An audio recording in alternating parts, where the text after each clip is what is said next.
How many of you knew that I was a natural bodybuilder sometime in my past, about 100 years? Yeah.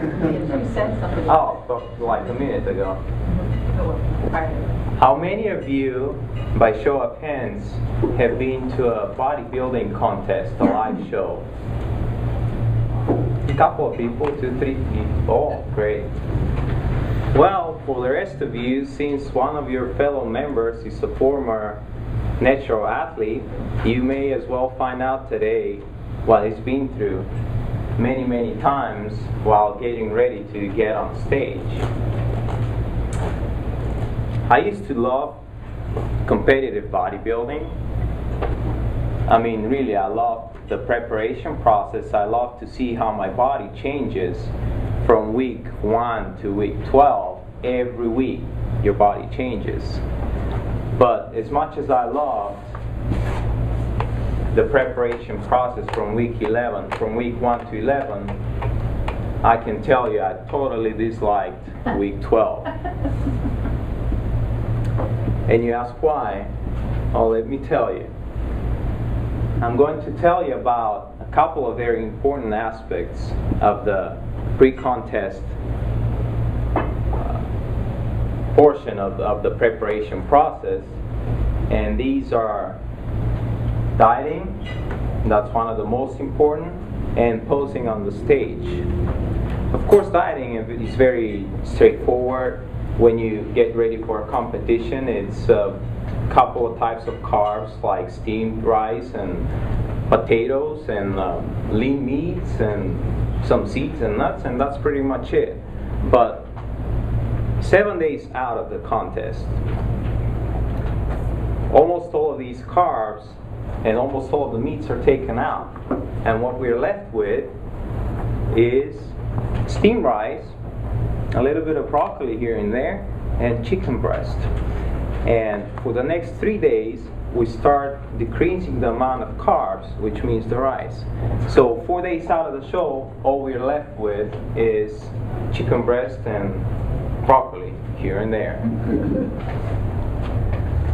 3 days out of the show, we put the carbs back in. Now we can eat sweet potatoes, we can eat rice, and we can still eat the chicken breast, but we start taking the water out, start water depleting, until the day before the show, the evening before the show. That's when we have the last sip of water, and until next day the show is over, we don't have any water.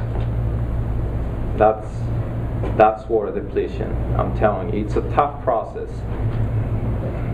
Whoever said that the last 12 weeks of contest preparation is healthy, don't believe him. That's not healthy, so kids, don't try this at home. The day of the show, what happens is, before we get on stage, we have to cover our bodies with several coats of dye. As you can see on the picture here, all my body is covered with dye, only my ears are not. You can see white ears and then green here, and eyes, that's all you see. And the rest is several layers covered body with dye. And the reason is because the stage lights are so strong. If I get on stage without being covered in that dark brown dye, I will appear as a white spot, and so the judges, they won't see any definition, and that'll be against me scoring well in the competition.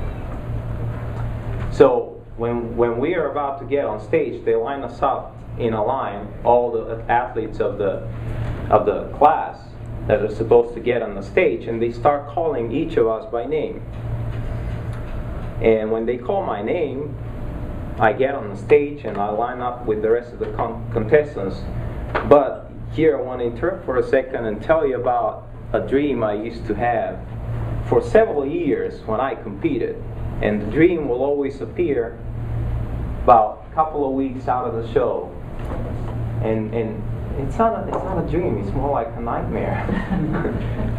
I stay right there waiting for my name to be called, and just as they call my name and I'm about to set foot to get on stage, and I realized that I covered my front part of the body with the dye, but I forgot to ask somebody to cover my back part. And so now I look like the yin and yang, and I'll get on stage and I'll embarrass myself in front of hundreds of people, sometimes even more.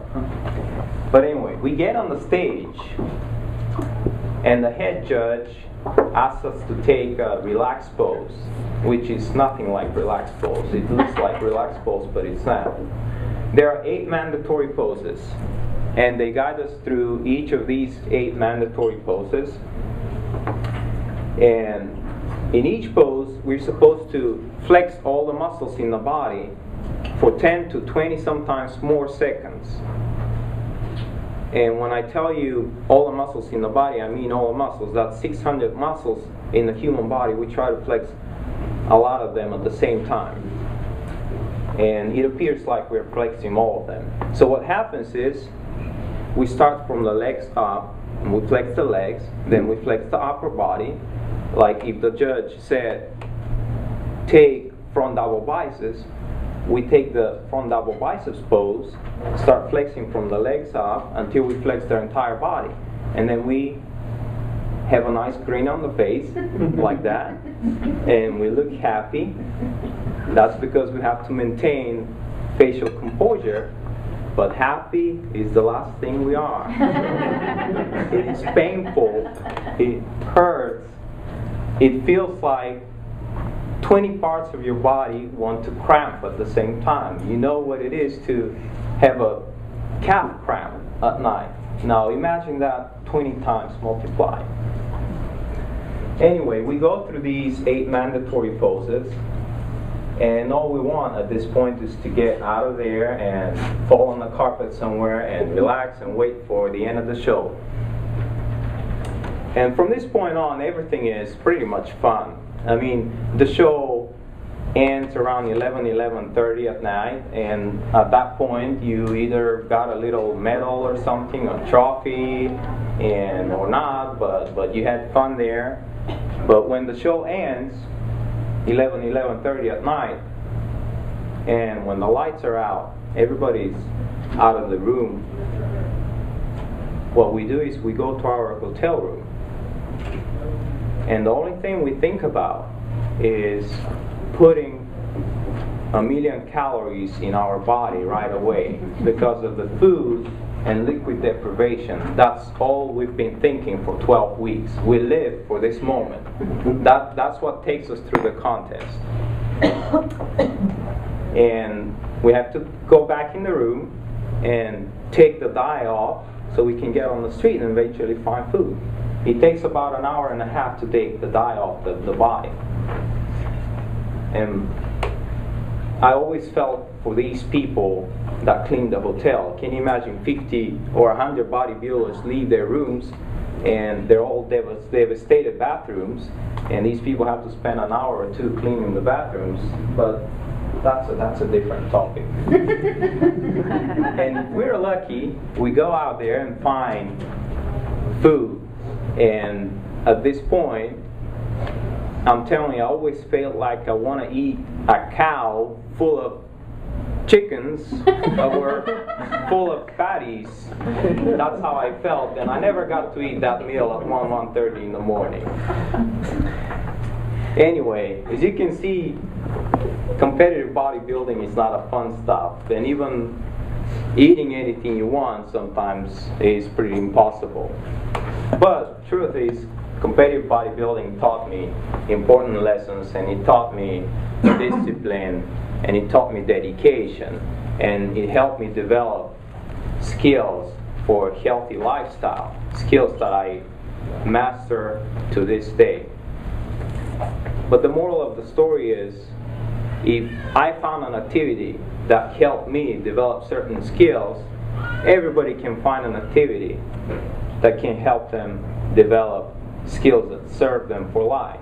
And it doesn't have to be competitive bodybuilding, obviously, but as long as these activities require commitment and dedication, that's all you need to do, and these skills will serve you for life.